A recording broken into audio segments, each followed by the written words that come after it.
Human sa pila ka semana nga pagronda sa Barangay Serbisyo Publiko o BSP sa mga hilit o mga bukirong bahin sa syudad, gidala na sad sa lokal nga panggamhanan ang mga serbisyo dinhi sa downtown area ning Simanaha.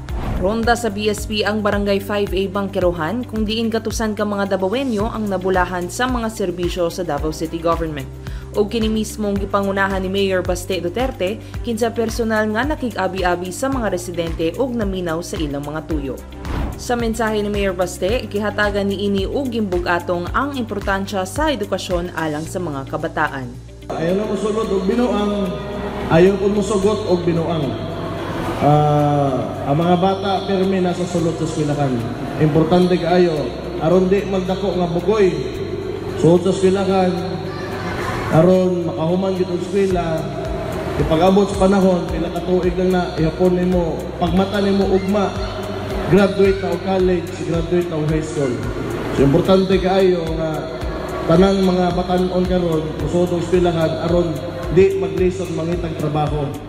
Labing gidugok ang mga serbisyo sa panlawas nga hatod sa City Health Office, partikular ang libreng medical check-up ug eye check-up. Diin duna po'y mga libreng tambal nga gipanghatag kanila. Daghan sad ang nakabenepisyo sa serbisyo sa City Social Services and Development Office para sa pagproseso sa mga ID para sa mga solo parents o PWD ug uban pa. Ang mga pagsuporta sa mga barangay. Isa na tawag, dili lang dili sa mga barangay, kundi sa tanan, Tibugong Davao City. So, iyan na kami talagay sa ato ang barangay, ang mga NGO, mga ahensya sa ato ang gobyerno. Gidagsang sad ang City Civil Registrar sa mga nanginahanglan og assistance para masakto ang mga sayop sa ilang mga birth certificates ug uban pang dokumento. Kauban ang mga pipila ka mga national government agencies sama sa SSS, NBI, PhilHealth ug Philippine Statistics Authority.